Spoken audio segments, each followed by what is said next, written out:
tulemast meie järjekordsesse podcasti. Saatenimeks on Be First ja mina olen teie saatejuht Kairi. Sest Sandra on meil treeninglaagris ja vurab ratta seljas parasjagu, nii et täna räägin ma meie suurepärase külalisega täiesti üksi, aga sellegipoolest puhast kulda lendab terve saate jooksul, sest meil on külas freestyle suusataja Hanna-Maria Anson. Sportland Be First podcast. Ja siis ma panin sealt pöördest täiesti pikali nagu mingi käed katki ja niimoodi. Ja siis ma hakkasin täiega nutma. Kuidas sa üldse jõudsid sellise spordialani, sest see ei ole nii-öelda tüüpiline spordiala, mille juurde jõuda? Ära enne hüppa, kui nagu tulemused saame, aga vaikselt võib minna. Ja siis õhtul tulid postiga tulemused.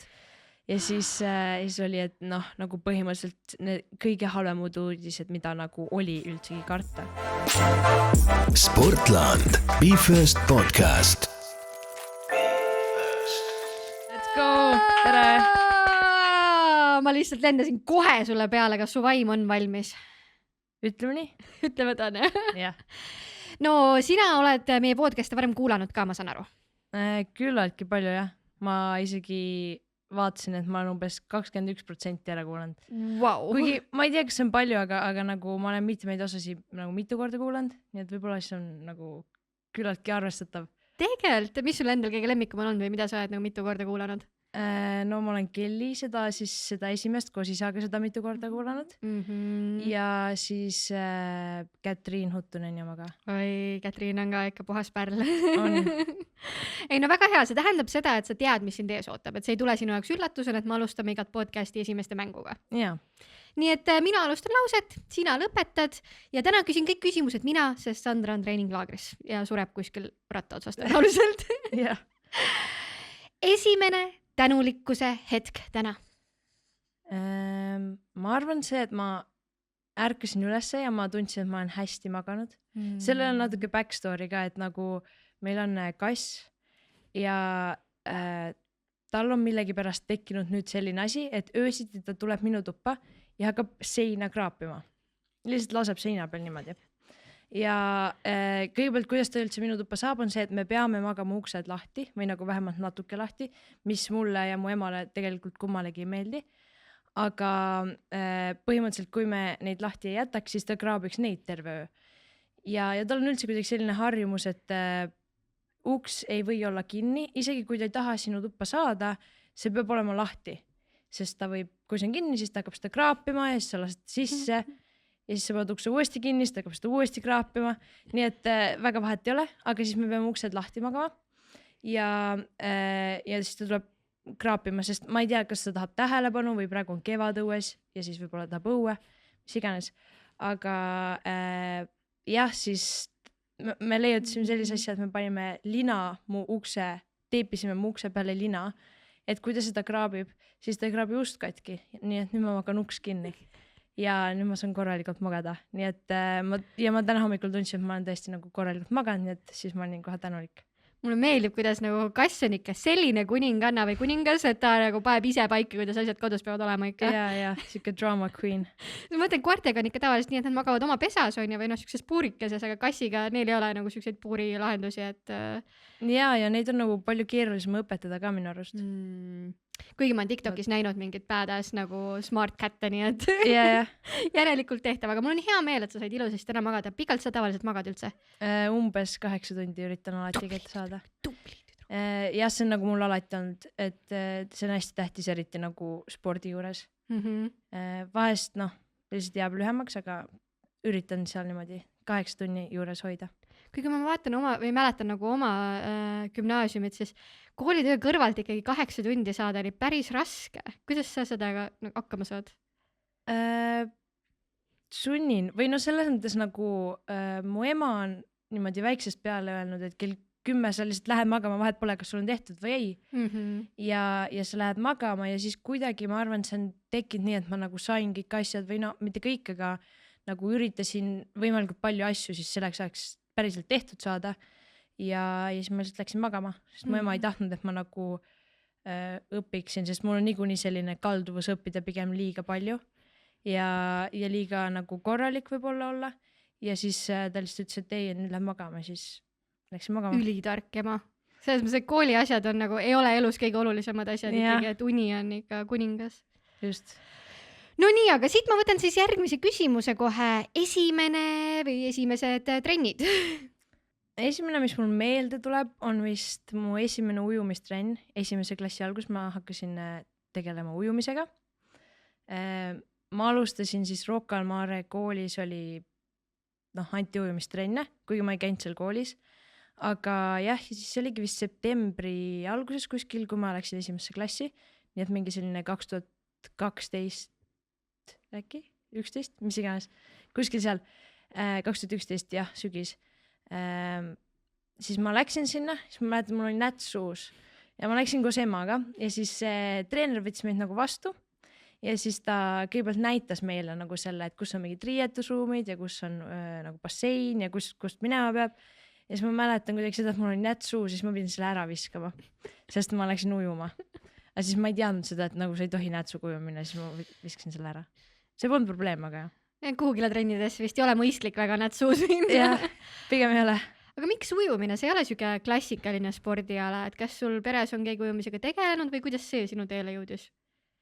Hea küsimus, aga ma arvan, et äkki see tuli sealt, et ma alustasin umbes 6-aastaselt duatlonite tegemist, ehk siis jooksratas. Ja võib-olla siis sealt, et liikuda edasi triatlonile, ma nagu läksin ujuma. Kuigi ma üldse tegelikult ei mäleta, miks siuke valik tuli. Võib-olla ka vanemad lihtsalt panid, et nagu õpiks hästi ujuma. Samas ma olen nagu alati olnud selline kala, et ma mäletan nagu ma olen nii uhke selle üle kunagi, me käisime Itaalias perega ja see oli enne kooli algust. Ja ma arvutasin kokku, et ma olin nagu basseinis 6 tundi, lihtsalt nagu suplesin. Ja ma nagu olingi nagu lihtsalt kogu aeg vees ja keegi ei saanud aru, kuidas ma viitsin. Aga siis jah, et ma tegelikult ei tea, kus see ujumise valik tuli täpselt.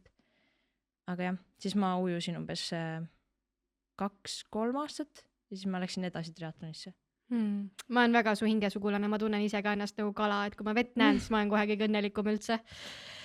Aga liigume ujumise juurest sinu praeguse kirja juurde ja räägime sinu esimesest trikist.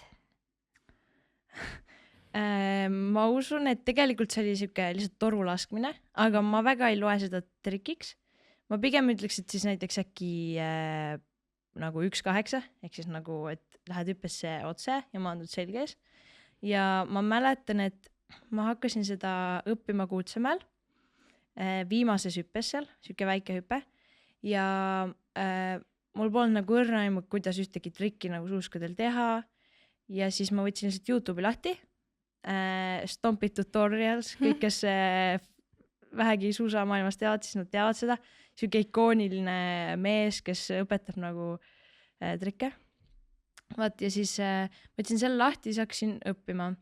Aga ma olin nagu võtnud trendist mingid sellised nagu kahelt poolt üleval suusad, ehk siis twin tip suusad, mis on nagu freestyle suusad.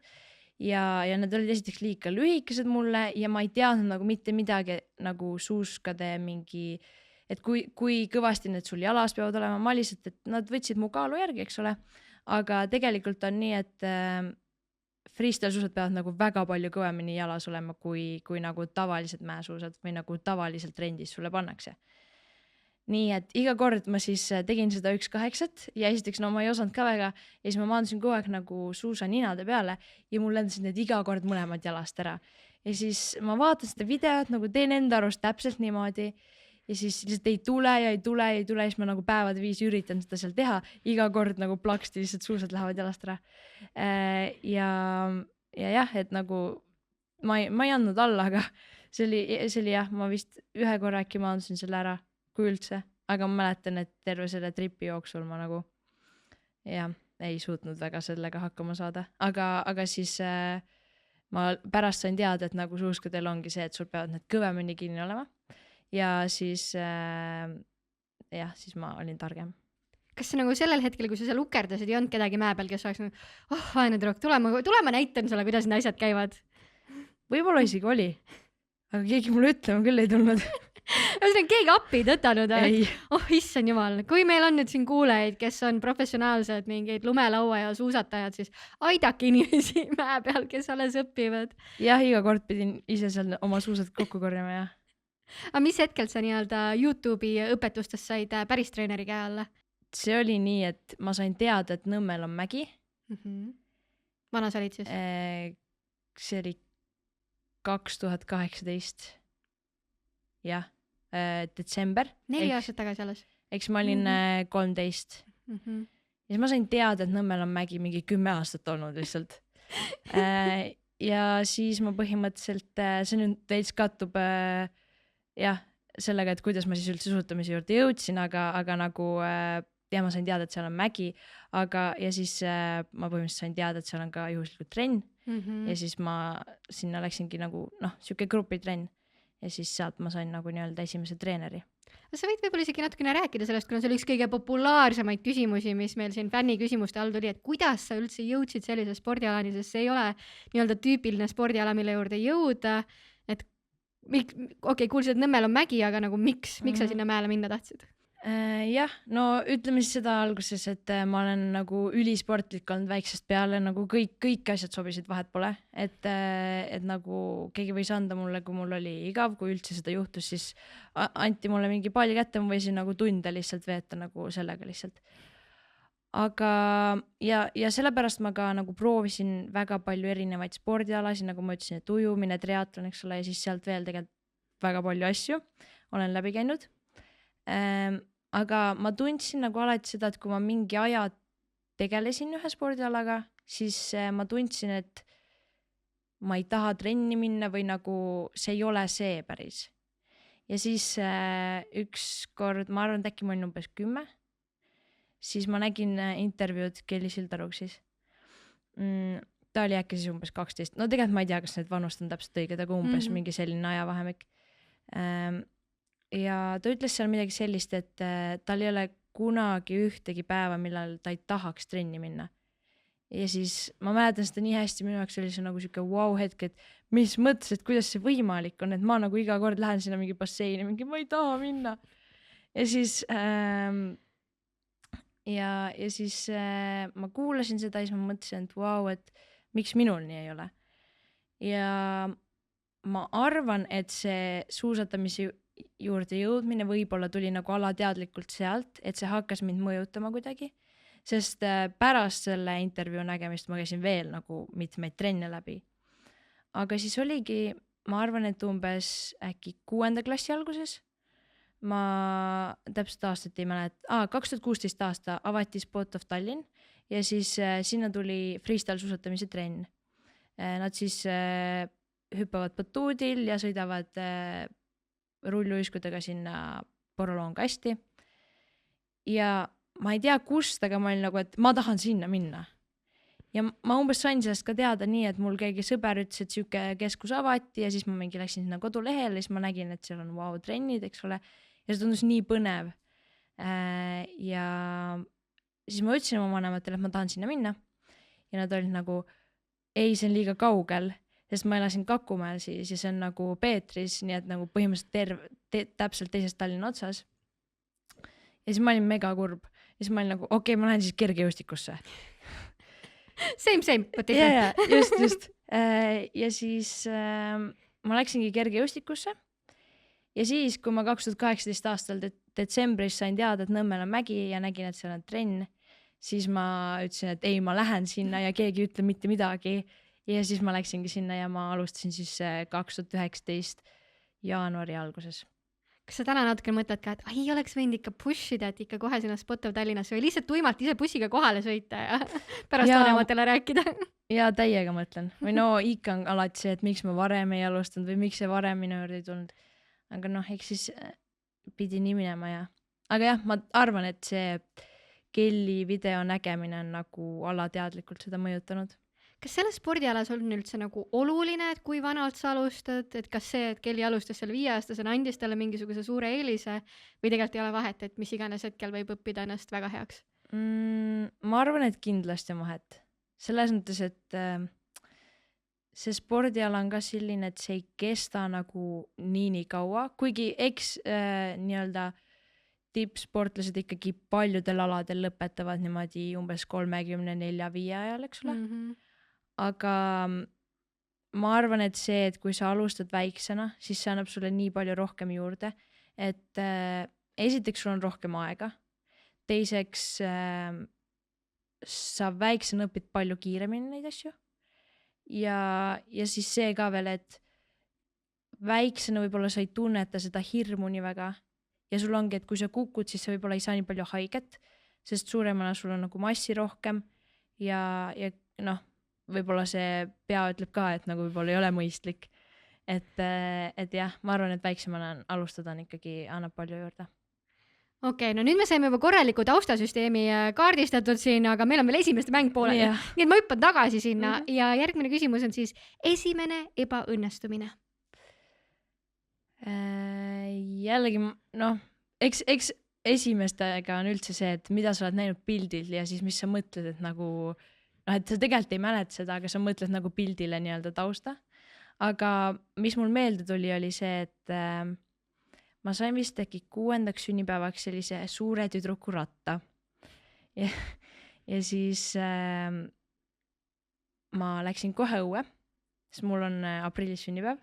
Nii et ma sain nagu kohe oli ilus ilma õues võtta ja siis ma läksin õue ja siis meil oli kodu juures, meil oli nagu tenniseväljak ja siis selle kõrval veel korvpalliväljak ja siis seal oli siuke pööre, selline rohkem kui, või tähendab vähem kui 90 kraadi, eks selline suht järsk ja siis ma nagu täiega kimasin selle rattaga, uus ratas, eks ole, täiega mõnus ja siis ma panin sealt pöördest täiesti pikali nagu mingi käed katki ja niimoodi. Ja siis ma hakkasin täiega nutma. Ja siis ma tundsin, et ma nagu ebaõnnestusin. Siis ma mõtlesin, et kas see ratas nagu ikka, kas ma olen ikka piisavalt suudrük, et selle rattaga sõita. Aga läksid järgmine päev uuesti ratta peale või jõudsid pausi? Okay, ikka, muidugi. Õige. Ma ronisin kohe selle otsa tagasi tegelikult. Väga õige lähenemine. Võtame siit kohe järgmise küsimuse ka. Esimene sponsor. Vanemad kõigepealt. Kipub nii olema. Ja, aga ma arvan, et esimene suur sponsor siis ikkagi Sportland. Alati Be First ikka nagu kõik need talendid tuleb üles otsida ja hoogu tiibadele juurde anda ja... Just. Aga kui lihtne või raske oli üldse endale sponsor saada, et kas Sportland lähenes ise või kuidas see käis? Ei, me ise helistasime Arele. Ahah, see on alati hea plaan. ja kuna mu vennad on enne teinud Sportlandiga koostööd, siis noh, meil oli nagu, et vennad põhimõtteliselt tundsid Aret. Ja siis lükkasime ka need peale ja siis rääkisime natuke juttu ja siis läksime kohtumisele ja siis sealt ta edasi läks. Ja nagu üldse Sportlandile nagu ülisuured tänud ka selle eest, et ma olen vigastatud praegu ja nagu, et nad ikkagi jäid mu juurde, sest me põhimõtteliselt sellel aastal alles alustasime koos ja ma sain suhteliselt vahetult pärast seda vigastada ja see, et nad ikkagi jäid püsima ja see on nagu hästi äge. Jah, ma arvan, et kui sa oled ikkagi üle 20 aasta sportlasi toetanud, siis sa tead, et nagu üks vigastus on lihtsalt osa nii-öelda sellest protsessist paraku nagu. Et kui ikka tahad tipp olla, siis ikka kogu aeg pushid neid piire ja mõnikord ei õnnestu niimoodi nii hästi. Aga liigume siit viimase esimeste mängu küsimuseni ja see on esimene unistus. Väga hea küsimus. Ma arvan, et esimene unistus äkki, see on väga raske. Aga ma arvan, et ma unistasin olla nagu vendadega võimalikult sarnane. Või nagu mul on 3 venda, ma vist ütlesin juba enne. Kolmikud on ja kolmikud vennad ja nad on must 9 aastat vanemad. Nii et siis oli kogu aeg nagu nii-öelda selline kõrge latt oli ees just. Ja siis ma väga paljudes asjades nagu tahtsin või püüdsin olla nagu nemad. Et ja siis ma nagu igal pool võistlesin nendega ja. Ja kuidas täna on? Oled nüüd nagu neist ettepoole jõudnud või on nad ikka veel seal kõrgel kuskil? Ma arvan, et oleneb asjast. No näiteks, milles sa neist parem oled juba? Võib-olla suusatamises. ja milles nemad endiselt paremad on. igasuguses videograafias ja sellises fotograafias, videograafias, igas sellises asjas. aga sul seda pisikut ei ole tulnud, sest nad ju filmivad ja pildistavad väga palju ikka. On küll natuke, aga kõige jaoks ei jagu aega. väga õige, nii on ja tegelikult see viibki meid meie podcasti sisulise osa juurde, et me armastame alati rääkida kõigepealt tööst. Ja sinu tegelikult põhitöö ei ole üldse mitte freestyle suusatamine, vaid sa pead ikkagi koolis ka käima. Ja Kuidas sa selle kõrvalt leiad aega, et teha nii-öelda profitasemel ikkagi sporti? ütleme nii, et ma olen praegu Audentese spordigümnaasiumis. Seal on kõvasti lihtsam, sest see on ikkagi mõeldudki sportlastele ja see on nagu, koormus on ikkagi nii palju nagu kuidagi vähemaks tõmmatud. Ma ei ole sellest veel ise täpselt aru saanud, sest nad peavad ikkagi läbima kõik nagu õppekavas ette nähtud asjad. Aga seal on kuidagi jah, see süsteem nagu väga hea minu arust, et kui sul on trenn, siis sa suudad keskenduda trennile, sa ei pea mõtlema, et nagu mis sul nüüd koolis kohe tuleb ja siis vahepeal sa saad puhata, vahepeal on mõni vaba tund, siis saad puhata ja koolipäevad ei lõppe ka liiga hilja, et siis jõuad ka pärast veel trenni minna.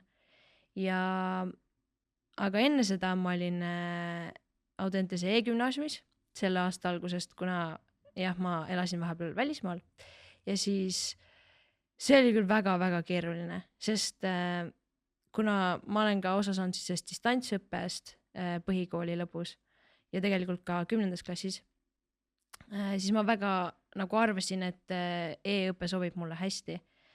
Aga see Audentese e-õpe on nagu hoopis teine asi, mis distantsõppe, sest see ei ole nii, et sul on nagu veebitunnid või Zoomis mingid õpetaja ja klassiga koos tunnid, vaid sul on päriselt, sulle antakse materjal igas aines, terve kursuse materjal ja siis sa pead selle ise läbi töötama, ise tegema nii-öelda plaani, mis alusel sa midagi teed ja siis on kontrolltööd või mingid muud hindelised tööd, mis sa pead siis ära tegema.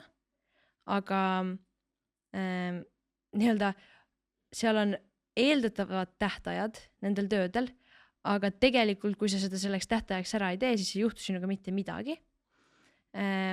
Nii et see struktuur seal on mõnes mõttes hästi vaba, aga selleks, et sa päriselt midagi gümnaasiumis õpiksid, sa ei saa lihtsalt teha ära neid asju, mis sul hindeliseks on nagu vaja, sest see ei õpeta tegelikult nagu, sa ei omanda niimoodi teadmisi. Ja siis ma põhimõtteliselt lõin endale sellise süsteemi, mis ma lõin umbes 2 nädalat äkki, kus ma jagasin kõik jooksvad kursused ära nagu plokkideks ja siis ma jaotsin ära, et mis päeval ma teen eesti keelt, mis päeval matemaatikat, mis päeval inglise keelt ja ma pidin terve materjali tegema nagu ka väiksemateks plokkideks, et mis asja ma pean läbima enne, mis kontrolltööd, kui kaua see mul umbes aega võtaks, mis mahub ühte nagu akadeemilisse tundi, sest ma üritasin nagu luua võimalikult tavalise kooli lähedast plaani, nagu tunniplaani. Ja siis ma hakkasin mõistma, kui tänuväärne on õpetajate töö, kes sa lähed tundi, ta annab sulle nagu, et mis sa selle tunni jooksul ära pead tegema. Ma pidin nagu ise välja mõtlema kõik selle, ma pidin nagu kõik oma struktuuri looma ja see oli nagu kõige keerulisem osa ja võib-olla alguses nagu see läks suhteliselt, ma olin hästi nagu tahtmist täis seda luua ja see oli nagu põnev, aga kui esiteks see võttis mul väga kaua aega ja need olid ainult esimesed umbes 7-8 kursust ja kui need kursused läbi said, ma sain aru, et ma pean seda uuesti tegema. Ja võt siis läks nagu väga keeruliseks, sest jah, see ei olnud lihtne töö. Ja igatahes see struktuur toimis suhteliselt hästi. Ja siis ma lõingi nii, et kui ma näiteks 10 trenni tegin nädalas, siis ma paningi trenniajad sinna vahele nagu tunnid, et ma tegingi nii-öelda sellise tunniplaani koos trennide ja kooliga. Aga jah, see nagu praktikas töötab nii. Tähendab, teoorias töötab nii, aga praktikas nagu noh, ma tundsin, et ma olen natuke nagu oravrattas, et ma ärkan üles, ma õpin, ma söön, ma lähen trenni, ma õpin, ma söön ja siis ma lähen magama. Tere tulemast adult life'i. Jah. Aga nüüd sa oled Eestis tagasi, kuidas Audentases see asi välja näeb, et kas teil on siis tunniplaanis arvestatud ka kuhugile mingi trenniajad või on nagu tavaline koolipäev nagu teistes koolides? Jaa, meil on niimoodi, et Audentases on nagu kolme nii-öelda klassi peale on 6 klassi, ehk siis igal numbril on siis nagu 2 klassi ja siis, või 2 paralleeli ja siis ongi esimene vahetus ja teine vahetus ja mina olen siis nii-öelda selles esimeses vahetuses ja siis meil ongi nii, et meil on hommikuti trenn, siis on kool järjest ja siis on õhtul trenn. Ja siis teisel vahetusel on nii, et nagu nad on hommikul mingi aja koolis, siis vahepeal on trenn ja siis on uuesti kool ja siis õhtul on veel trenn. Kas trenn ongi siis nii, et igaüks läheb nagu oma spordiala tegema põhimõtteliselt? Ja, ongi nii. Ja ei ole vahet, nagu ka sa pead tõestama ka, et sul on päriselt trenn, et sa ei ole niisama Viru keskuses chillimas. No ma arvan, et see oleneb jällegi alast, et meil on nagu suhteliselt või väga vaba tegelikult see. Kui võtta näiteks, ma ei tea, korvpallurid siis, või ujujad, siis noh, kui sa ikkagi trenni kohale ei lähe ja treener sind seal ei näe, siis sa saad puudumise. Jah. Et kas sul lihtsalt peab ka olema treener, kes ikkagi ütleb, et jah, ta oli päriselt mäe peal või jah, ta oli päriselt jõusaalis? Ma arvan, et see on tegelikult rohkem mu enda asi, et ega ma ei tee seda ju selle jaoks, et ma saaks nagu, et ta oli kohal, vaid ikkagi enda jaoks, et päriselt noh, trennist kasu saada.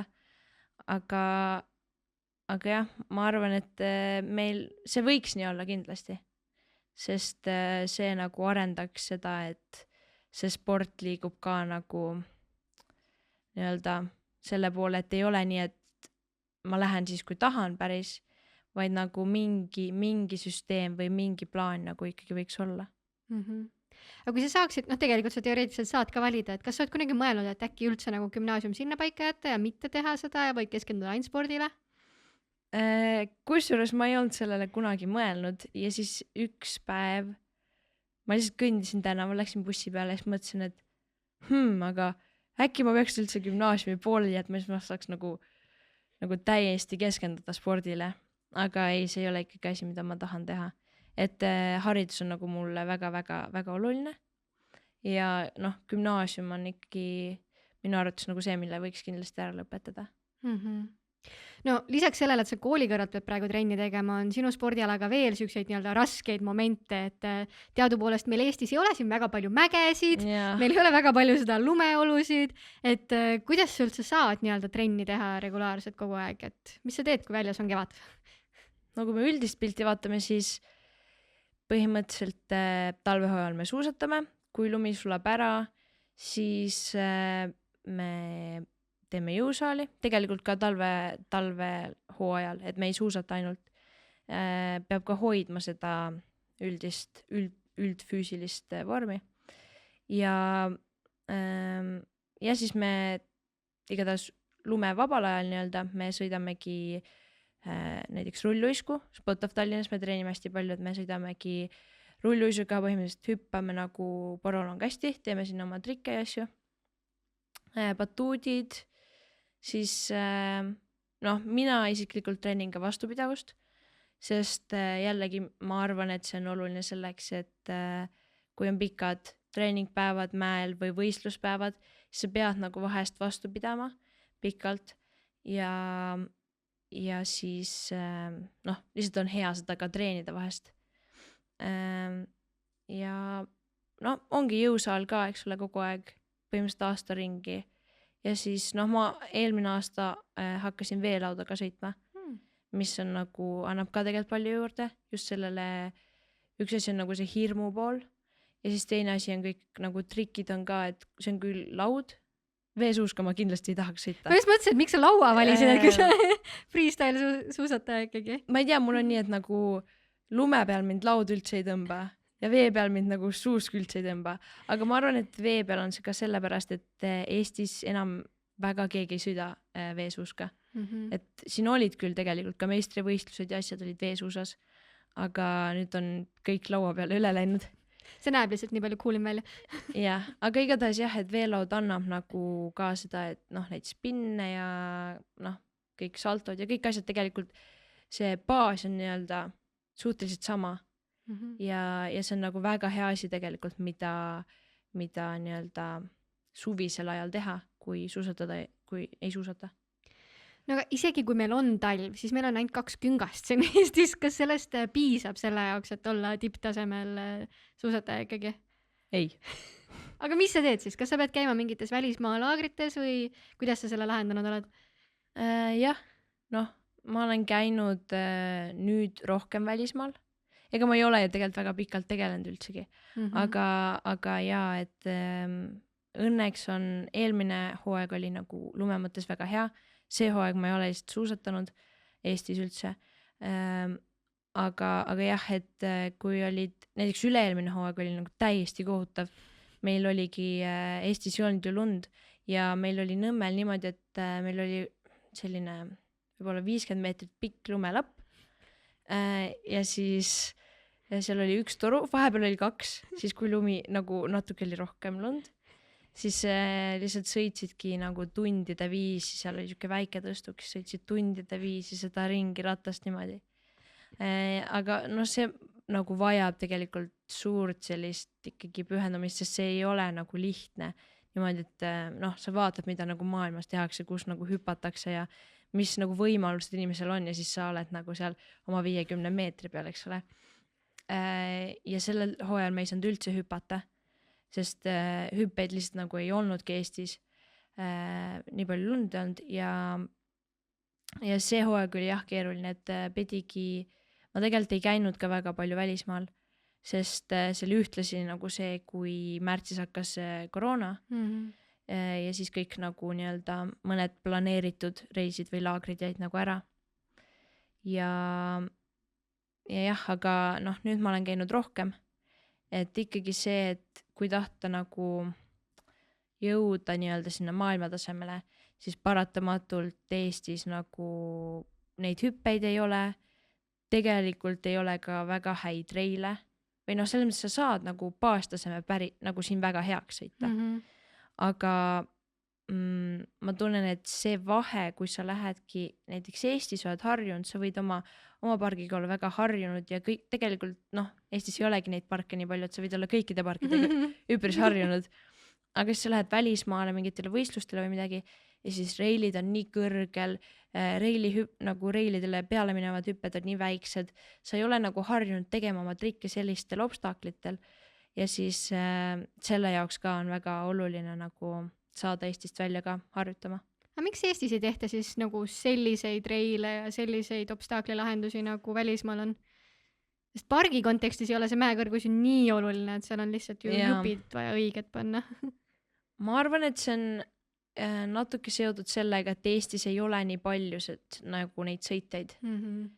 Et võib-olla, kui see nagu nõudlus oleks veelgi suurem, kuigi tegelikult see on kasvamas ja nagu mulle tundub, et rohkem isegi lumelõua pool. Aga jah, et see nõudlus on kasvamas. Aga jah, ma arvan, et see on natuke sellest kinni.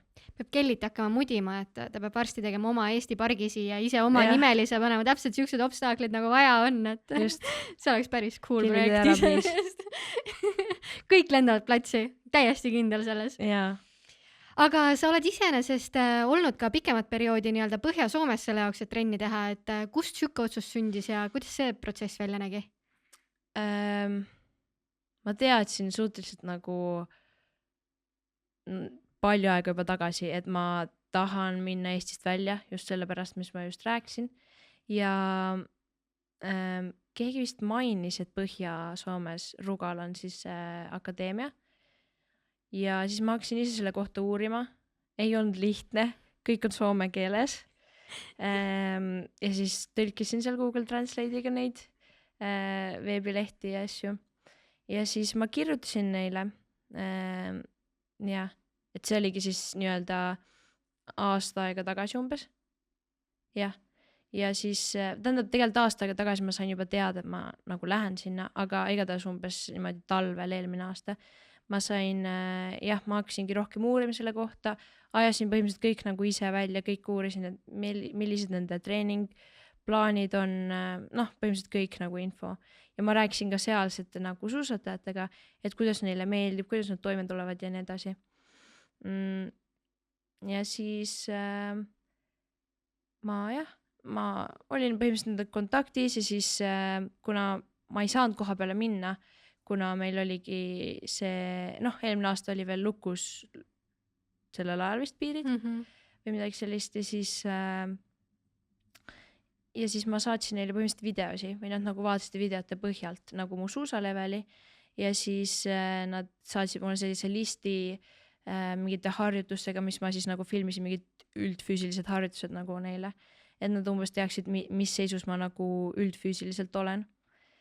Ja siis nad nagu kirjutasid mulle tagasi vastu ja ütlesid, et väga äge, et nagu tahaks sinuga ka mingi vestluse teha. Ja siis meil oligi nagu selline vestlus ja siis nad nagu põhimõtteliselt seal lõpus ma küsisin, et millal umbes teada saab, et kes sisse sai, kes mitte. Siis ütlesid, et umbes järgmine nädal, aga sa oled sees niikuinii. Ja siis ma olin nagu yes. Ja siis ma olin väga-väga õnnelik.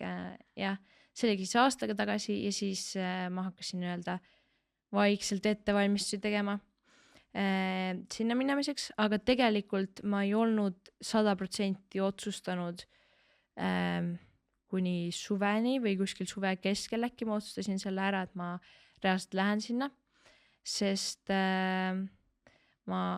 teine pool oli see, et ma olin umbes 3 aastat treeninud koos Kelly ja Mihkliga ja nemad pakkusid seda, et ma jätkaks nendega treenimist, nendega laagris käimist ja kõike seda poolt.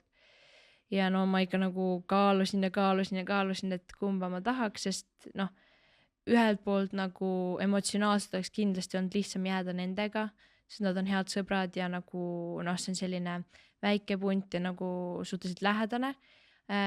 Või siis oli variant, et ma kolin täiesti üksinda kuskile pimedasse kohta ja nagu tegelikult nagu pea ees vette põhimõtteliselt, sest ma ei tunne seal mitte kedagi.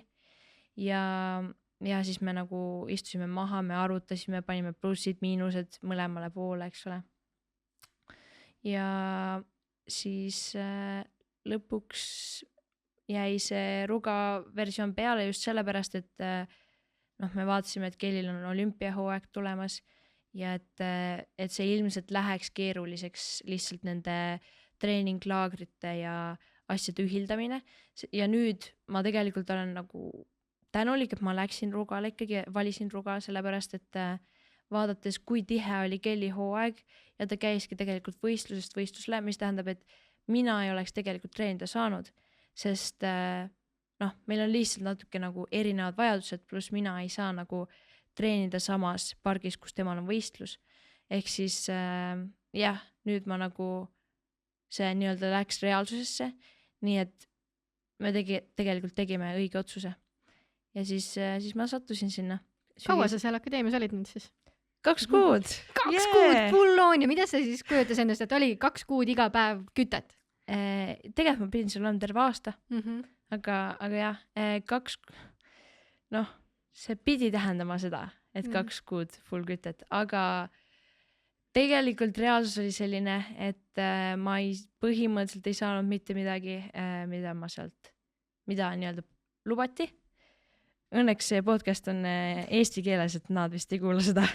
Nii, mis siis juhtus? Aga jah, siis oli nii, et nad lubasid, et on korralikud struktureeritud treeningplaanid, näidati sellist slaide põhimõtteliselt olid nagu, ühel slaidil oli, et nädala nagu kava, et kuidas trennid on ja nii edasi. Pidi olemagi 10 trenni, 8 trenni koos grupiga, 2 trenni iseseisvalt ja sinna siis kuulusid 3 liiki trenne nagu suusatamine, siis jõusaal ja siis nagu skill trennid, mis on nagu batuut ja mingi slackline ja mingi selline saltod ja siuke stuff. Ja reaalsus oli see, et meil oli väga-väga-väga vähe trenne ja mingi 3 nädalat järjest olid sellised, kus meil oli 2 trenni nädalas ja mina olen selline inimene, kes teeb siis kõik ülejäänud asjad üksinda. Ja algus oli tore, sest avastasid seal mingeid kohti ja käisin jooksmas hoopis ja käisin ujumas ja igatahes avastasin kõiki neid võimalusi, mis seal kohapeal oli. Aga siis hakkasid nagu uued probleemid ilmnema, et tegelikult nagu üksinda treenida vaimselt muutub väga raskeks minu jaoks. Ja teine asi oli see, et mäele me saime ainult akadeemia transpordiga, sest mägi oli sellest Kuusamost 25 kilomeetrit. Ja see oli ka siis üks lubadus, et me saame alati nagu mäele, kui me tahame, et sellega ei ole mingit probleemi, alati on transport olemas. Aga tegelikult me saime mäele ainult nendel päevadel, kui siis me nagu akadeemia kõik koos läksid. Ja siis ma iga päev, iga hommik ajasin nagu, et kellega ma täna saaks, kas on nagu keegi, kes vähegi sõidab nagu sinna suunas, et ma saaks nagu peale või midagi. Ja mõni päev ma ei saanudki ja siis see tunne, et sa istud seal Põhja-Soomes, uues lund sajab, uues on nagu ilus ilm, võiks minna, aga sa ei saa, sest sa lihtsalt ei saa mäele, nagu jalaga ei lähe. Ja siis see oli hästi raske ja siis ma põhimõtteliselt treenisingi tegelikult üksinda kogu aeg, et ma nagu kütsin küll, et 10 trenni nädalas nagu mõnel on palju, mõnel on võib-olla mõned teevad rohkem, eks ole. Aga jah, üksinda nagu iga päev ja siis 4 päeval 2 trenni, eks ole. Ja siis vahepeal õpid ja et see kogu see keskkond oli seal hästi-hästi üksildane. Et mul ei olnud, ma ei tundnud sealt põhimõtteliselt kedagi, eks ole, Soome inimesed ise on ka nii kinnised, inglise keelt, nad jubedalt kardavad inglise keelt rääkida, ma ei teadnud seda üldse. Ja siis hästi üksildane oli, aga ma sain kuidagi hakkama. Aga jah, siis jah. Ja tagasi tulid sealt siis? Tagasi ma tulin 22. november.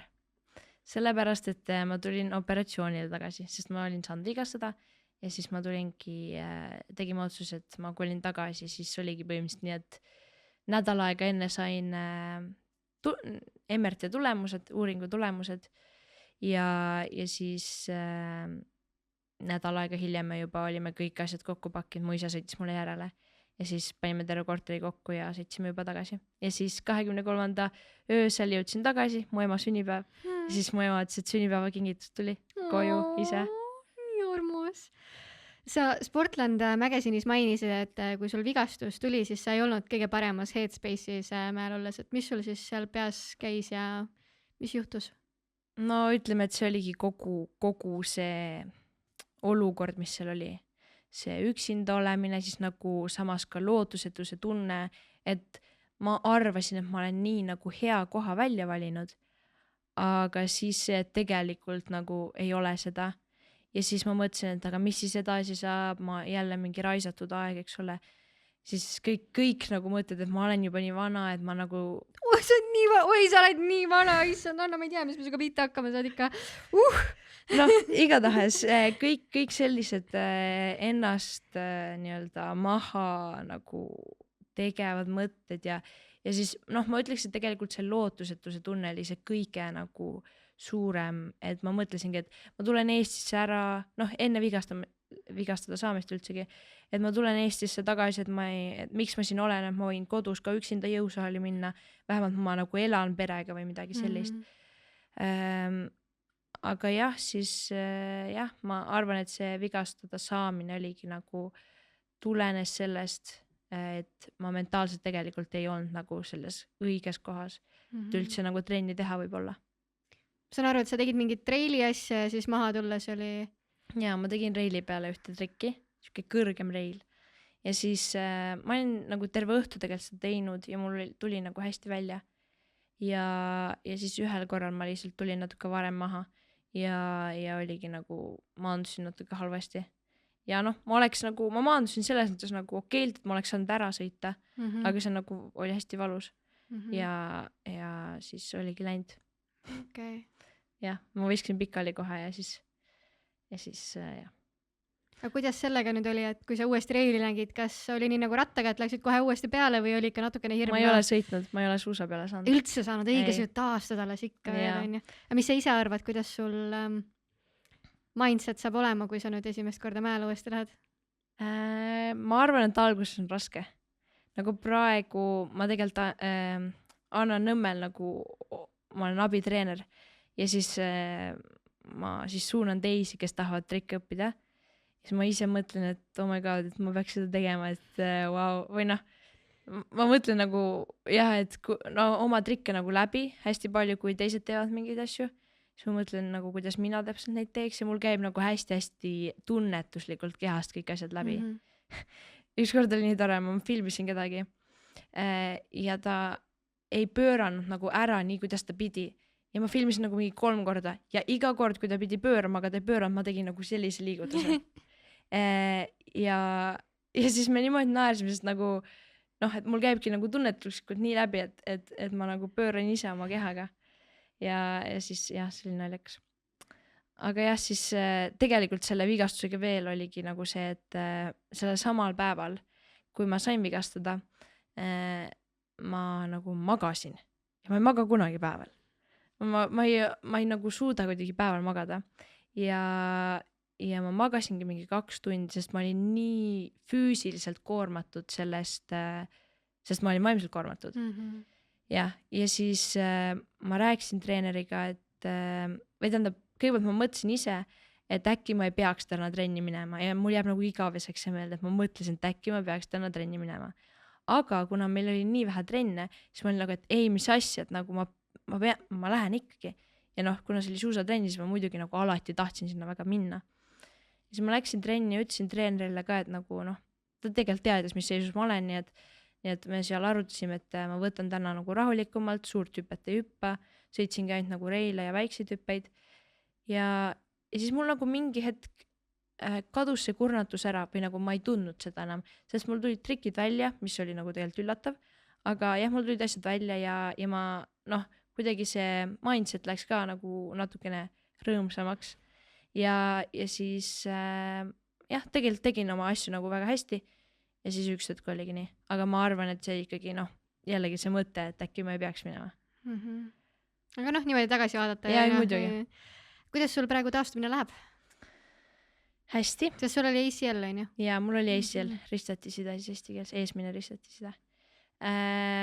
Mul saigi 2 päeva tagasi 4 kuud operatsioonist. 5 kuud veel. Juhu! Nii pikk taastumine. Ja, no tegelikult öeldakse 9-12 kuud, aga ma välistan 12. Ja ütleme 9. Ja ei, mu füso on väga-väga rahul, arst ka, et noh, väga palju tööd ka läinud sinna taha, aga ollakse rahul ja noh, ma ise tunnen ka, et eks ma ikka tunne, et põlv on opereeritud ja noh, natuke ka teistsugune kui vasak, aga nagu ma ütlesin, siis üle poole on minna. nii et jah. Aga milline see taastumise protsess välja näeb, et sul on arst, sul on füsio, mis sul nagu see protsess endast kujutab? Peamiselt on nii, et ma käin mingi aja taga füsios ja ta annab mulle harjutusi või siis uusi harjutusi, eks ole, et siis see muutub kogu aeg vastavalt siis mida on vaja rohkem teha, mida on vaja rohkem arendada. Ja nüüd mul on ka tulemas selline nagu testimine, et me testime, kui suur vahe on nagu 2 jala vahel ja siis pärast seda siis ka näeb, et mis muudatusi peaks tegema, et kas peaks rohkem jõudu lisama, tasakaalu lisama, et mis seal siis on. Aga jah, peamiselt praegu mul on niimoodi, et ma 3 korda nädalas teen nii-öelda jõusaali ainult jalale. Siis iga päev ma jooksen 2 korda, umbes 25 minutit korraga, mis on nagu selline natukene uuem asi, et enne näiteks ma sõitsin ainult ratast ja enne seda ma ei saanud üldse midagi teha, eks ole. Ja siis mul on 2 nii-öelda sellist hüppetrenni, kus ma põhimõtteliselt panen sellise nagu raja endale valmis. Seal on mingid sellised tõkked väiksed või mingid need posupallid ja siis ma nagu hüppan seal kuidagi igatahes siuke loominguline asi. ja siis ühe korra ma kas ujun või noh, praegu ma olen sõitnud murdmaasuuska. Et jah, et no tegelikult ma teen seda rohkem, kui ma nagu saan nädalavahetuseti rohkem teha, aga koolipäevadel nagu väga ei jõua minna ka noh, murdmaad sõitma. See Jah. ei kõla nagu taastumine, see kõlab nagu full on workout. Enamus inimesed ei teegi nii palju trenni. Ja siis selle kõrvalt ma teen noh, muud nagu muu kehatrenni ka veel. Okei, aga miks sind siis nagu, kui sa juba joosta võid ja pallide peal hüpata võid, siis miks sa ei või suuskade peale minna? Hea küsimus, ma ise mõtlen täpselt sama asja. Noh, tegelikult eks seal on veits nii-öelda, ma ei tea, kas seda võib nagu koolkondaks nimetada, aga no põhimõtteliselt erinevate inimeste nagu arvamus. Ma olen kuulnud, et inimesi tahetakse lasta nagu 4 kuu pealt või mõndasi isegi 3 kuu pealt nagu esimest korda nii-öelda suusatama, siuke hästi vaikne ja lihtsalt mäest alla, eks sulle. Noh, mu enda arvamus on see, et ma võiks ka seda juba teha. Et kuidas see siis hullem on see, et ma mingi hüppan või mis iganes, eks ole. Aga ei taheta veel lasta. Kahjuks. Ekstreemsport on ikka ekstreemsport, et seal võib igast asju juhtuda, et jooks on ikkagi suht kindla peale minek, et parem jalg, vasak jalg, parem jalg, vasak jalg ja kui just auku ette ei tule, siis just. Ja noh, eks ma arvan, et umbes niimoodi 6 aja pärast ma loodan ikkagi saada nagu nii-öelda päris suusa peale. Aga jah, eks see on alguses selline hästi vaikne nagu lihtsalt alla kulgemine laste nõlval võib olla. Ja. Kuidas sul vaimselt see protsess on mõjunud, sest sa enne rääkisid just sellest, et sa leidsid lõpuks spordiala, kuhu sa tahad kogu aeg minna ja nüüd sa ei saagi seda spordiala teha, sa pead ikka jõusaalis olema, ikka pead ujuma, ikka pead jooksma. Et kuidas sa vaimselt sellega toime tulnud, et sa ei saa suuskadele, sa ei saa mäele? Alguses oli väga-väga raske, kui ma sain just teada need uudised, et ongi nagu ACL. Me ei arvanud, keegi ei arvanud, arstid seal ei arvanud, füsio ei arvanud. Tegelikult oligi nii, et me lükkasime MRT-d edasi või ma ise lükkasin, sellepärast, et mul ei olnud sellele kindlustust ja see tähendas, et ma pidin ise maksma MRT. Ja noh, MRT on väga kallis uuring ja siis ma mõtlesin, ma ei tee seda, sest mul oli umbes 3-4 päevaga nagu valu läinud ja ma sain kõike teha, ma sain joosta, ma sain kõike teha, noh, raskustega, eks ole, nagu kõike jõusaliseni. Veits oli nagu imelik, aga see läks kogu aeg paremaks. Ja siis oligi nii, et ma mõtlesin, ma ei lähegi MRT tegema, aga samas kuklas oli nagu see, et aga mis siis, kui on ikkagi midagi katki ja läheb nagu teen hullemaks. Ja siis ma ikkagi läksin ja tegin selle MRT seal Soomes ära. Aga kõik reaalselt mõtlesid, et ei ole mitte midagi. Ja ma mäletan, ma veel emal rääkisin, aga mis siis, kui mul nagu ongi midagi katki, ma vajan operatsiooni, kus me selle raha veel saame ja noh, mis iganes. Ja siis tuli nagu ei, sul kindlasti ei ole. No. Ja siis oligi nii, et mul oli esmaspäeva hommikul oli füsioaeg. Ja me tegelikult lootsime, et meil selleks ajaks on juba olemas nagu need MRT nii-öelda kirjalikud tulemused ka. Aga ei olnud ja siis ta ütleski, et et väga hea, nagu tundub nagu vasak põlv, eks ole, mul parem põlv katki. Et homme võid minna suusatama vaikselt. Ära enne hüppa, kui nagu tulemused saame, aga vaikselt võid minna. Ja siis õhtul tulid postiga tulemused. Ja siis oli, et noh, nagu põhimõtteliselt kõige halvemad uudised, mida nagu oli üldsegi karta. Ja siis kõik olid tegelikult šokis ja no ma ise ka ja siis ma ikka nutsin ikka mitu päeva järjest ja olin nagu väga kurb ja ainult voodis ja nii ja siis ütleme kuni nagu opini oli ikkagi suht raske ja noh, op oli mul siis vist 4. novembril ma vigastasin, siis 15. november ma sain need tulemused, noh juba seal oli, eks ole, suht pikk vahe, sest ma lihtsalt arvasin, et pole vaja. Ja siis 29. november mul oli op, et tegelikult Eestisse tulles, noh ma tulin alles 23. tulin nagu arsti juurde, eks ole, et ma sain nädal ajaga põhimõtteliselt opi aja, et see oli nagu noh super asi tegelikult. Aga jah, tegelikult kuni selleni oli ikkagi üpris raske, et kogu see tagasi kolimine nagu nähagi, et no mis nüüd saab, eks ole. Ja kogu see, et ma olin nagu enne nagu tundnud seda lootusetust, et noh, mis nüüd saab, et noh, et siin ongi nagu hooaeg lähebki nii halvasti või et nagu, et olengi üksinda siin ka, eks ole, noh Eestis ma olin ka nagu kogu aeg olnud üksinda ja siis oli veel see, et noh nüüd ei saa üldse suusatada, eks ole, et enne oli vähemalt see suusatamine, et ma sain nagu kuskil seda halba emotsiooni välja elada.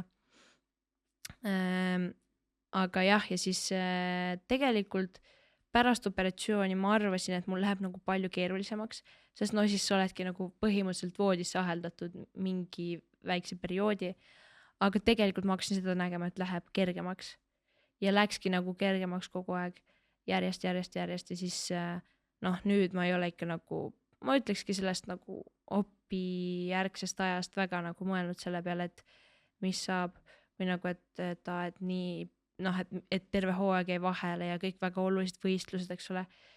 Ja ma pigem olengi nagu full keskendunud sellele taastusravile, et tulla nagu võimalikult kiiresti ja tugevana tagasi.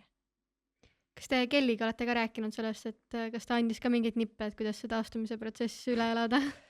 Ma helistasin talle kohe.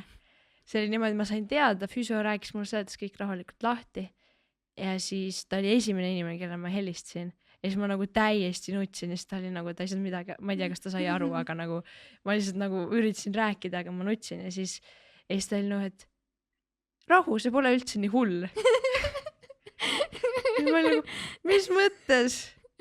Ja siis ta rahustas mind jah, aga jah. Eks ta on andnud küll ja nagu üks suurimatest asjadest on ikkagi see, et ei tohi nagu võrrelda ennast teistega, sest ACL on tegelikult meie maailmast nii tavaline vigastus ja kahjuks ka väga-väga ränk vigastus, aga see, et võrrelda ennast nagu mingi teise sportlasega või nagu, et tema oli 3 nädala peal selles kohas, aga mina ei saa veel seda teha või midagi. Et see on nagu väga-väga nagu ebakonstruktiivne asi, mida teha. Sa oled rääkinud sellest ka, et sina töötad ka spordipsühholoogiga. Ja. Mis teemadel te arutlete ja kuidas sa üldse temani jõudsid? Läbi Kelly. Aha, väga hea. Aga ja no me oleme töötanud peamiselt, nüüd pärast vigastust töötasimegi sellega, et keskenduda, mitte keskenduda sellele vigastusele, et keskendudagi muudele asjadele ja näha nagu eluga nagu natuke suuremat pilti ja üldse, kuidas sellest nagu välja tulla, sellest raskest emotsioonist selle vigastuse ajal. Aga eks ta toetas mind väga palju ka selles perioodis, mis mul nagu seal Rugal oli raske. Ja no me ei ole väga palju jõudnud tööd teha võistlusärevusega, mis oli nagu mu peamine soov, millega tegeleda tema juurde minnes siis. Aga jah, et kõik sellised teemad.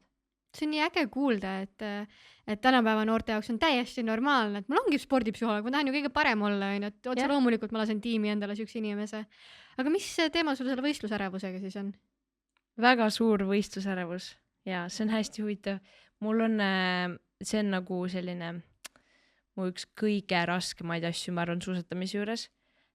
Sest ja ma arvan, see tuleb ka sellest, et mul on väga või üpris vähe võistluskogemust. Eesti, ma ei tea, siin ongi see, et konkurents on Eestis suhteliselt väike ja siis ei ole nagu seda, et iga kord on selline tunne, et sa nagu pead võitma. Et sest siin ongi konkurents nii väike ja siis lähed välja ja siis seal on nagu igatahes seda kogemust, mis võiks olla juba suuremate võistluste jaoks ei ole väga ja teine, ja mul ongi siis niimoodi, et näiteks kui ma olen hästi ärev, siis ma tean, et ma suudan nagu mingit trikki teha. Mul võib olla see nagu täiesti lukus, nagu une pealt võin selle ära teha. Aga siis, kui ma olen seal üleval ja väga-väga suur ärevus on, siis ma nagu kaotan selle täiesti ära. Et ongi nii, et ma näiteks mõtlen, et ma teeksin seda reili peal näiteks mingit trikki, aga ma ei suuda seda ette kujutada. Ja siis mul on tunne, et nagu ma ei oleks seda kunagi teinud. Ja see tekitab mulle nagu ekstra ärevust, sest siis ma mõtlen, et ma ei saagi hakkama. Ja nagu tegelikult niimoodi suuremate võistluste puhul ongi mu kõige olulisem nagu see, et ma teeksin enda parima. Aga kui sa juba mõtled, et ma ei oskakski neid trikke teha, siis see on nagu hästi keeruline. Võt. ma ei kujuta ette, mina kardaksin kõige rohkem seda, mul oleks hirm nagu selles hüppe mineku ees nagu, kas sa neid trikke ei karda? Oleneb, võistlustel küll mitte, sest sa ei lähe võistlustel väga tegema, noh, mõned ikka teevad, aga nagu mul ei ole tulnud sellist olukorda, et ma läheks võistlustel tegema midagi, mida ma nagu ei oska. Aga nagu see esimene kord, kui sa pead mingit ulmetrikki õppima, siis kas on hirm ka natuke? Ikka on. On. Jumal tänatud, saad ka inimene.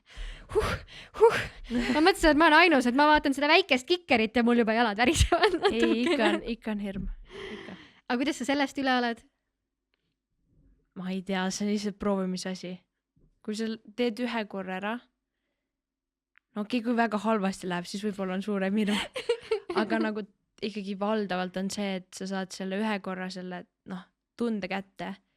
Isegi kui sa nagu ei maandu võib-olla ära, aga sa näiteks, noh, ütleme, no mingi salto. Et kui su hirm on see, et no ütleme, et tagurpidi salto, eks ole, ja su hirm on see, et sa nagu ei pöörle ära või nagu, et sa mingi maandud kaela peale või midagi sellist. Ja siis kui sa esimest korda näiteks teed selle salto ära, aga ütleme, maandud just pigem näiteks suusa nagu sabade peale rohkem, et sa maandud pigem näiteks selili, siis sa tead, et seda hirmu sul ei ole enam, et sa tead, et sa teed juba nagu salto üle. Et noh, näiteks see on nagu alati proovimisega see, et sa mingi nagu kogemus sul on, sest hästi paljudel kordadel sul ei ole võib-olla hirmu, noh, kui ma näiteks küsin ka inimestelt, et mida sa kardad, siis ta on nagu, ma ei tea, et ma küsin, kas sa kardad haiget saada ja mõnikord öeldakse ei, siis ma küsin, mida sa kardad, siis nad ei oska tavaliselt vastata, aga mina mõtlen sellest pigem kui seda, et kardetakse teadmatust, ehk siis sa ei tea, kuidas mingi asi nagu, kuidas see tundub või millist tunnet see sust tekitab. Ma ei saa sellest aru, et sa oled 17. Kust tulevad sinu teadmised? Kuidas sa oled nii nagu tasakaalukas, läbimõeldud, ratsionaalne inimene, tead täpselt, et milliseid trenne sa pead tegema ja kuidas asjadesse suhtuma? Kus sul kogu see teadmiste pagas tuleb? Ma ei tea alati, milliseid trenne peab tegema, aga jah, kui keegi tahab aidata, siis võib aidata selles.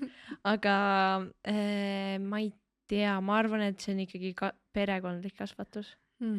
Ja kui üldse vaadata mind ja mu venda, siis me oleme väiksed peale olnud sellised hästi tõsised või no, et me teeme küll nalja nii, aga nagu selles mõttes tõsised, et me võtame asju väga tõsiselt ja noh, meil on olulised nagu selline, et me oleks nagu siuksed teadlikud ja oskaks nagu rääkida ja ma arvan, et see on nagu sealt tulnud ka selline võib-olla hästi suur huvi nagu asjade vastu.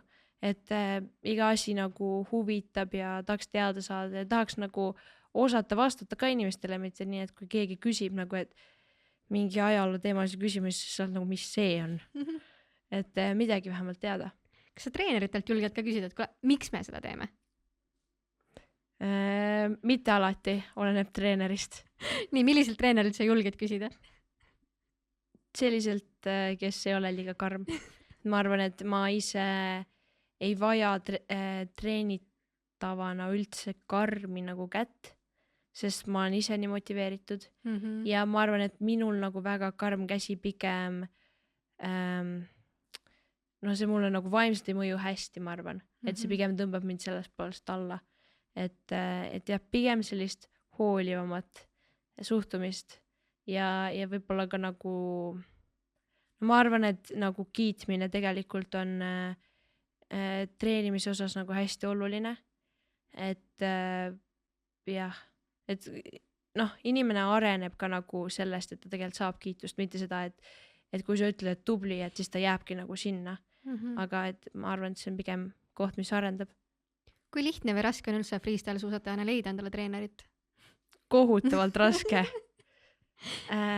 See on olnud üks, noh, ma nagu mainisin, ma olen kogu aeg pigem olnud hästi üksinda ja ega see alguses oli ka see, et noh, meil oli küll, kui ma läksin nagu Nõmmele esimest korda trenni, siis meil küll oli alguses nii-öelda, või noh, meil on nagu grupp, aga see ongi, et sul on 2 korda nädalas trenn ja siis kui lumi ära sulas, siis oli kõik, et näeme detsembris ja siis ma olin nagu, mis asja, et ma tahan nagu tippu jõuda, et mis asja, et näeme detsembris ja siis noh, see oligi alguses hästi keeruline, mis ma nüüd teen. Esimene aasta ma nagu tegingi ise mingi käisin spotis vahete vahel. Nii, aga ma nagu ei mõelnud nii, et kuidas oleks nagu tark treenida või nii. Aga siis eelmine aasta, kui lumi ära sulas, see oli juba üle-eelmine aasta, ehk siis kui oligi see koroona kevad nii-öelda, siis ma mõtlesin, et ma teadsin täpselt, mida ma tahan, ma tahtsin teha spotis trenni, ehk siis nagu seda rulluisku ja batuuti, ma tahtsin teha jõutrenni ja et siis nii-öelda seda ettevalmistavat hooaega. Ja ma mõtlesin nagu, kust ma selle saan, et ma oleks nagu lageda taeval, et nagu ma ei tea, et need inimesed, kes Nõmmel on, nemad ei tee seda, et nemad teevad ainult talvehooajal. Ja siis ma üritasin otsida, hästi raske oli, ma mõtlesin, et kas ma peakski võtma eraldi jõusaali treener ja siis eraldi kellegagi spotis käima nii, aga jah, ma nii-öelda ei leidnud seda head sümbioosi kuidagi ja siis ma kirjutasin Mihklile, sellepärast, et ma tundsin teda nagu Kutsemäel on üks laager olnud ja siis ma käisin seal ja siis ma teadsin teda sealt.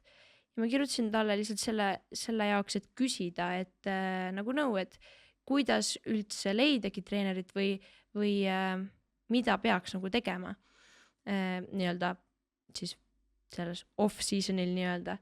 Ja siis ta vastas mulle niimoodi, et ma kirjutasin ka pikemalt, et ta ütles esiteks, et lahe, et nagu sa oled nagu valmis ennast pühenduma niimoodi, et see ei ole nagu väga tavaline suusatajate puhul, et pigem tahetakse lihtsalt suusatada.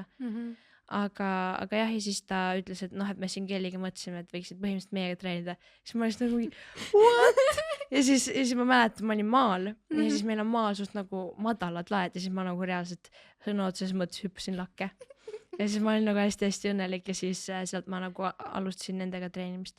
Aga tegelikult on see väga raske ja ka nüüd, kus ma tean, et ma Rugale enam tagasi minna ei taha, et otsin nii-öelda uut kohta, kuhu minna, siis nüüd on nagu hästi keeruline jälle, et Eestisse ma ka nagu jääda ei taha ja siis, et kust leida ja ka tegelikult praegu on, kui nagu täitsa aus olla, siis selline seis, kus ma olen 6 päeva treenin üksinda. Põhimõtteliselt tähendab, tegelikult meil on 2 korda nädalas nagu spordigümnaasiumis nii-öelda koos jõutrenn, aga 6 päeva juures, kus ma ei tee 1 kord päevast trenni, see on nagu väga-väga väike osa ja see ikkagi mind nagu hittis see reaalsus siis, kui mul 2 päeva jooksul küsiti 3 korda seal Audentese saalis, et kas sa treenidki üksinda või kas sul treenerit ei ole ja siis ma lihtsalt olin nagu, pole vist jah.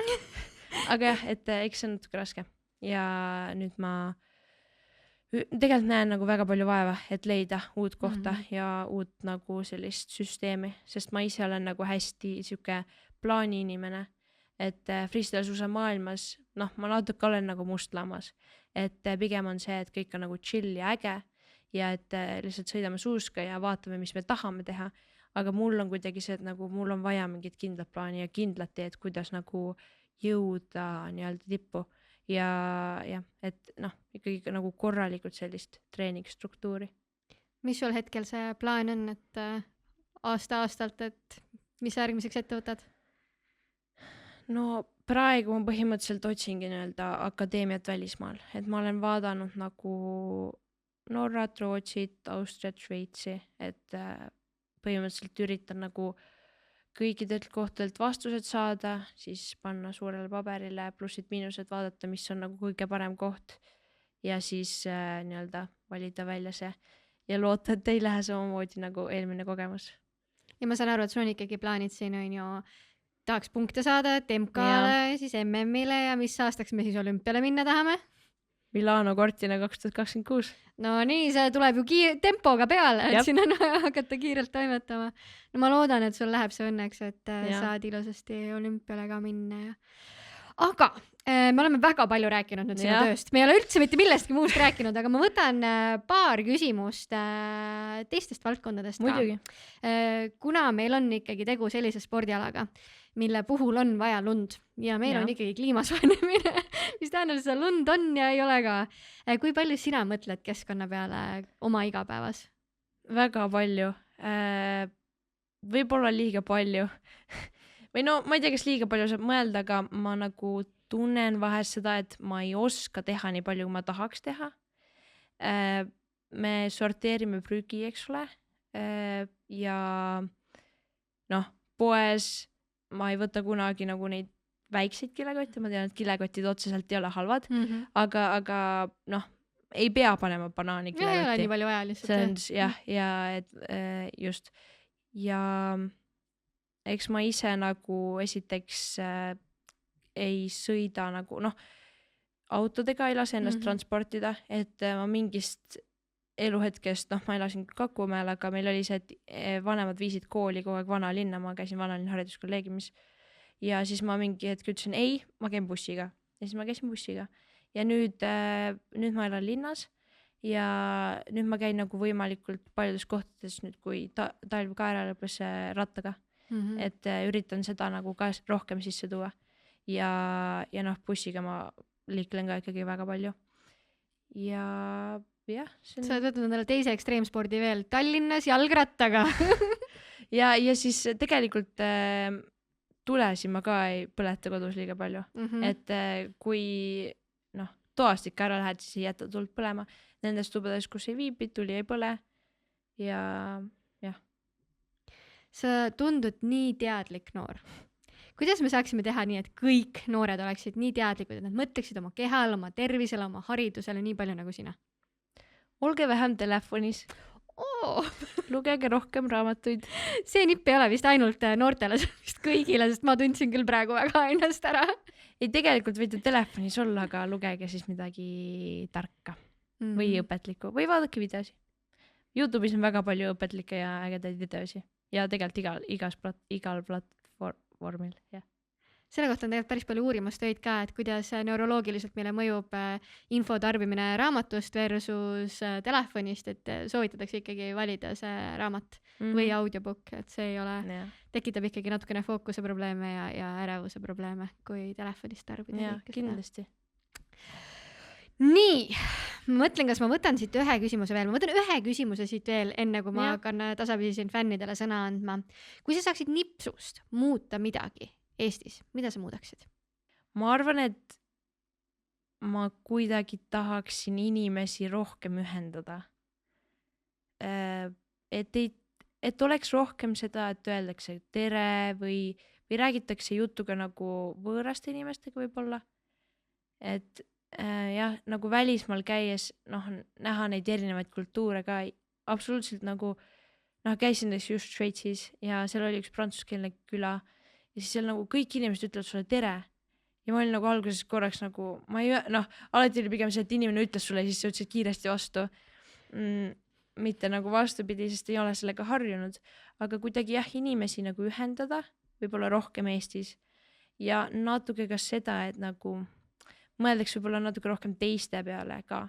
Et mitte enda peale, enda peale tuleb väga palju mõelda, et olla ka teiste vastu nii-öelda heatahtlik, aga jah, et kuidagi teisi rohkem enda ellu ka nagu sisse tuua või mõtetesse. See on nii ilus mõte. Siinkohal ma toongi siis teised sisse ja annan fännidele sõna, et nad saavad küsimusi küsida, et ma andsin neile korraliku ülesande, et nad peavad täitma ikkagi Sandra Raju nii-öelda kingakesed või trennitossukesed, ehk et küsiti ikka korralikult neid küsimusi, nii et ma natukene annan siin nüüd siis eetriaega teistele. Ester soovib teada, mitu kilokalorit treeningpäevadel sööd? Oi jumal, ma ei tea, aga ma söön väga-väga palju. Ütleme nii, et vahest ma mõtlen, et meil on koolis, eks ole, siis on nagu inimesed on ümber, mõtlen, kas inimesed nagu mõtlevad, et nagu kuhu ma panen selle kõik toidu. Aga ma arvan, et nagu teisi üllatuks, kui ta näeks, kui palju ma söön. Aga ma ei oska kaloraaži täpselt öelda. Aga kindlasti siuke 3300 pluss sinna kuskil. Ja mul on endal nagu ka selline nii-öelda, ma ei tea, geenidest või mis iganes, aga nagu mu keha tarbib hästi palju, ehk siis ma pean nagu väga-väga palju sööma, et üldse hoida kaalu. Ja kui mitte hoida kaalu, siis kaal langeb, siis ma ei saa sporti teha ja siis kõik läheb nagu niipidi. et ma pean nagu vahest ikka päris palju vaeva nägema, et ma söön tegelikult siuke 6 korda päevas, 3 nagu siukest suurt toidukorda ja siis 3 sellist nagu vahepala batoone ja siukseid asju. Oota, sa ei saa sporti teha, kui su kaal langeb liiga allapoole, kas sul on siis sama error, et nagu Kellil, et ei saa hoogu või mis Ei, probleem pigem on? lihtsalt see, et kehal ei ole hea. Et okei. kui sa oled liiga allakaalus, siis ei saa või nagu ei tohiks teha, siis lähevad analüüsid halvaks ja kõike nii. Nii tore kuulda, nagu ma loodan, et kõik inimesed, kes mõtlevad, et 1200 kilokaloriline dieet on nagu hea plaan, kuulavad praegu seda ja mõtlevad võib-olla natukene ümber siinkohal. Aga kui palju sa üldse mõtled seda, et mida sa sööd, et noh, see 3000 kilokalorit täis saada mingi Maciga ei ole mingi probleem. Et Ma arvan, et ma söön väga tervislikult või noh, ma söön ülipalju juurvilju, puuvilju. Väiksest peale ma olen olnud nagu see laps, kes tahab hullult proovida uusi asju, et kui me käime välismaal või midagi, siis alati on nagu mis see on, pole kunagi kuulnud, ma tahan seda. Mis võib-olla laste puhul on tavatud, et pigem lapsed on nagu hästi võib-olla pikid jah, et nagu söövad ühte kindlat asja. Ma olen just olnud vastupidine ja mulle jubedalt nagu meeldivad värsked asjad kõik nagu ja praegu ka ma tegelikult üritan süüa kõike võimalikult tasakaalus, aga ma ei mõtle selle peale, et hommikuti ikka alati putru ja võileiba ja lõunaks nagu alati võiks olla mingi liha ja siis mingi teravili, mingi salat, et alati niimoodi. no ikka teadlikult. Jah. Nii, Johannes on küsinud väga konkreetse küsimuse. Miks sa triatloni maha jätsid? Johannes. Ma arvan, et see on seotud sellega, et ma tundsin, et see ei ole lihtsalt minu ala. Või nagu mulle meeldis seda teha, aga ma olen esiteks ka elus olnud ülimalt kogu aeg saavutusele orienteeritud. Et alati on nagu vaja olla parim kõiges. Ja ma tundsin ka seal, et nagu triatlonis peab tohutult tegema trenni. Ja nagu ma ütlesin, ma ei läinud nagu alati väga hästi meelestatult sinna basseini. Ja ma arvan, et sealt see tuli, et mulle tegelikult hullult meeldis võistelda. Aga mingi hetk jah, see nagu treenimine ise ei olnud enam nagu nii meelepärane. Ja siis tegelikult oli veel see, et ma 4. klassis tegin jalgpalli ja triatloni korraga, mis oli nagu 11-aastasele lapsele suhteliselt nagu väga suur koormus. Et päevas nagu mitu trenni teha nii, et need on ka nagu kõik vastupidavustrennid. Nii noorena see nagu suht palju ja siis ma tundsin, et ma pean valima ja siis ma vist tegelikult lõpetasin jalgpalli ära ja tegin triatloni edasi. Aga siis mingist hetkest ma nagu jätsin triatloni ka maha. Kas vahel igatsed ka? Natuke küll. Just seda võistluste osa. Et kogu seda melu alati, mis nende võistluste ümber toimus, sest ma olen tegelikult ikkagi nii-öelda lasteklassides ja seal nagu väga palju võistelnud triatlonis. Kogu see, et sa lähed sinna võistluspaika, sa saad kõik need numbrid, sul on kõik need vahetusalad, kõik, see on nagu üli äge. Ja jah, aga kui ma ikka vaatan, kuidas nad seal Audentases ka trenni teevad, siis see on ikka päris jõhker. Aga vähemalt neil on hea lihtne, et treenerid on nagu valida. Just, ja see kusjuures annab nagu tohutult juurde ikkagi, et see, et on teised nagu, ma olen seda õppinud nagu nii palju väärtustama, et kui nagu teised on juures, et see on nii nagu teine asi minu jaoks, kui on see, et sa oled üksinda seal tõstad kangi. Nii, ma annan Kaisale siinkohal sõna. Mis trikki sul meeldib kõige rohkem teha? Ma arvan, et korkseitset vasakule. Või siis toru peal või reili peal K-feedi. Sa pead natukene seletama. Jaa. Nii, kork 720 kraadi sa keerled. Ja mis see kork seal tähendab?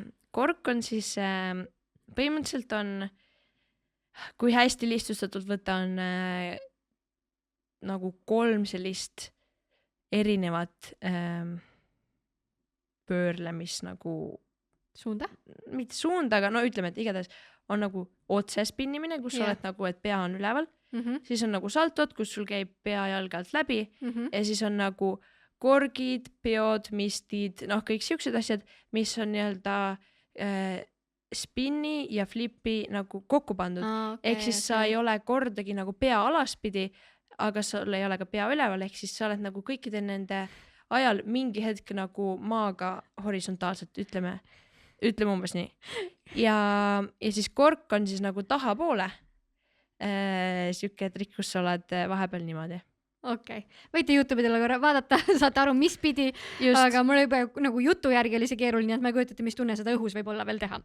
Ja siis ma ütlesin K-Fed ka, nii et K-Fed on siuke trikk, mida nagu suusamaailmas natuke nagu tehakse nalja selle üle, sest seda nagu tehakse hästi palju ja igatahes seda nagu vahest võistlustel võib-olla ei võeta kõige paremini ja nii. Aga see on nagu selline, et sa lähed otse toru peale ja siis sa hüppad ükskõik kui ma külje ette, siis sa vahetad poolt ja siis sa teed nagu samas suunas, kuhu sa poolt vahetasid toru peal, teed 270 kraadi maha ka.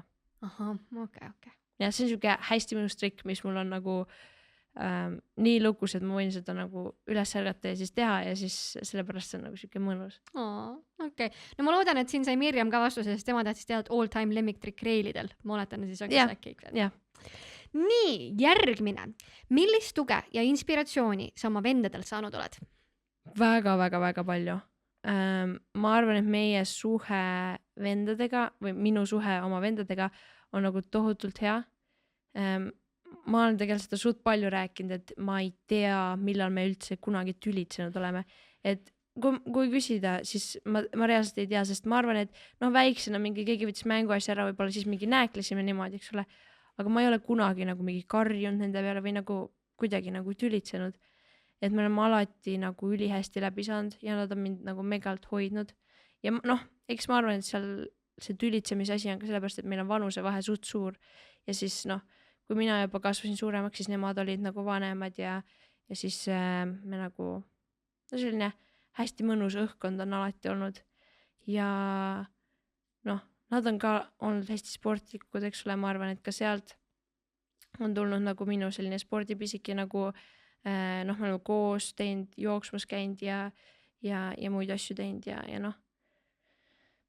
eks nad annavad nagu palju inspiratsiooni ka oma mingi kas töökusega või vastupidi mingite mõttemaailmadega, et tegelikult nad on küll kolmikud, aga nad nagu tohutult erinevad isiksuselt. Ja siis see nagu hästi huvitav ka nagu analüüsida ja vaadata, et kolmikud ei ole üks inimene. Nad on erinevad inimesed. No nii, ma võtan siia lõppu paar kiiret küsimust ka veel. Lemmik magustoit? Jäätis. Kui sa oleksid loom, siis mis loom? Koer. Ja kui sa peaksid valima kas kass või koer, siis? Oi ei. No see on raske. Mul on 2 kassi ja 1 koer tegelikult. Aga ma vist pean ütlema, et koer, sest koeraga on kuidagi selline teistmoodi side kui kassiga, kuigi mul on kassidega ka väga hea side. Ta ei käi kraapimas sul ukse taga. Ei käi. No hästi. Ühesõnaga, kõiki fänniküsimusi ei jõudnud seekord küsida, aga ei ole hullu. Ei ole hullu. Võtame meie kõige viimase jupi, mis on siis siuke soovituste nurk, nii et ma küsin sult 3 soovitust. Üks asi, mida iga inimene võiks õppida. Kuulata teisi. Ma tunnen, et üldse selles kuidagi infomaailmas tarbitakse hästi kiiresti. Et kui ma räägin ka inimestega, siis muidugi nagu see on veel hullem, kui on mingi telefon või asi seal nagu ligi, et tegelikult ei kuulatagi. Aga ma tunnen ka, et kogu see nagu hästi kiiresti tarbimine, mida nagu õpetavad kõik need platvormid ja asjad, on tekitanud inimestes selle, et nad nagu kuulavad sind või nad nagu kuulevad, mis sa räägid, aga nad tegelikult ei kuula ja pigem suht palju tuleb ette ka minu arust seda, et nagu kuulatakse selleks, et vastata. Et tegelikult võib-olla ei mõtestada seda, mida teine räägib, vaid jah, nagu pigem lihtsalt vastatakse ja üritatakse oma nii-öelda see point ära öelda.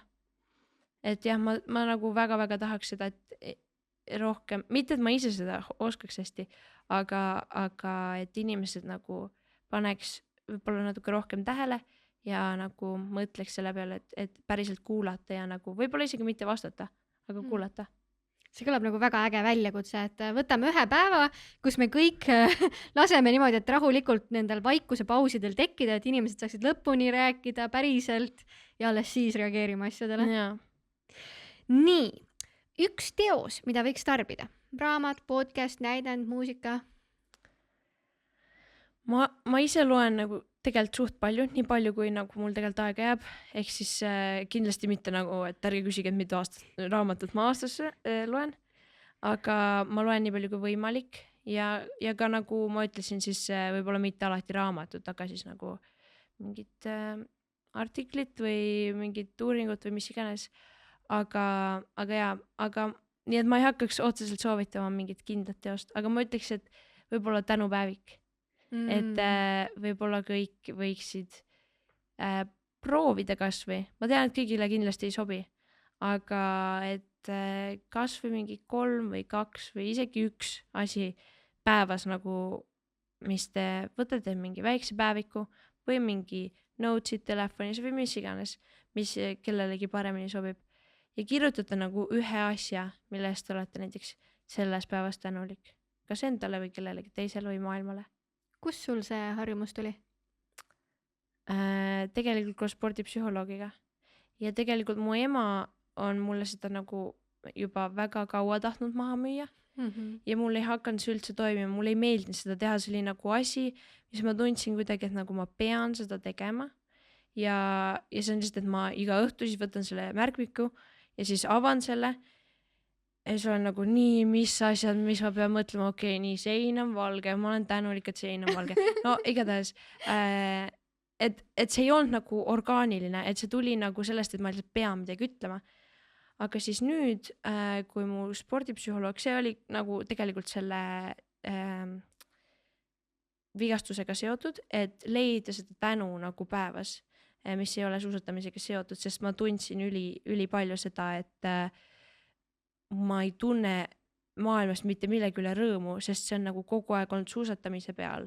Et ma saan sealt selle õnne kätte, siis ei ole nagu, et kui ei ole võib-olla vaja nii palju seda rõõmu nagu teistest kohtast otsida.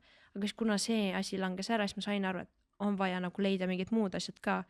Ja see tänupäevik oli nagu üks lihtne asi, mida hakata rakendama iga päev.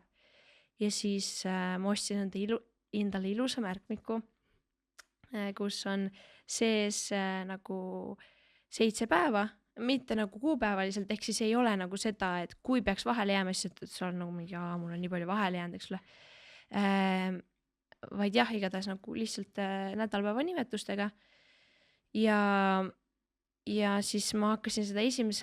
jaanuaril täitma, ma ei tea, see ei ole nagu otseselt seotud, et see oleks mu uusaasta lubadus olnud või midagi, aga ma hakkasin seda 1. jaanuaril täitma ja siis kuni tänase päevani on mul vahele jäänud vist 3 õhtut. Ehk siis ma olen väga-väga uhke selle üle ja see on nagu tegelikult tõesti palju muutnud, et ma kuidagi olen nagu, ma leian väikestes asjades seda rõõmu ja ma olen hakanud tähele panema, et päevas ma näiteks tunnen, et näiteks mul oli veepudel käes eile ja siis see nagu ma jooksin Audentesse ühest saali otsast teise, et minna kiiresti riided vahetama ja siis see vesi seal loksus seal sees. Siis ma panin tähele, et see vesi lokrib seal sees, siis ma mõtlesin, et ma olen nii tänulik, et mul on nagu puhas joogivesi, mida juua. Et see on hakanud nagu tulema tegelikult ka päeva sisse, et ei ole enam seda, et ma pean õhtul mõtlema, et nii, et mille eest ma küll täna tänulik oleks. Muidugi neid päevi on ka, mõned lihtsalt päevad on halvemad, aga lihtsalt, et ma tunnengi päeval juba ära mingid asjad. Nii äge lihtsalt. Nii, aga ma võtan siia veel viimase soovituse, üks koht, mida võiks külastada. Sugulasi või vanavanemaid, sest kunagi ei tea, kui kauaks inimesi on. Ja eks muidugi reisida võib ka palju, see on äge, aga ma ei oska teile küll kindlalt koht soovitada, aga ma arvan, et sugulased ja vanavanemad ja pere ja et kui elatakse eri kohtades või kaugel või isegi kui lähedal elatakse, et isegi kui elatakse Tallinnas eri kohtades lihtsalt, käige külas üksteisel ja spend time. nii armas. Aitäh, Anna, et sa külla tulid. Muidugi, aitäh, et te kutsusite. Nii põnev vestlus ja aitäh kuulajad, et olite taas kord meiega ja järgmise korrani. Jep. Tšau! Ciao! Sportland. Be First podcast.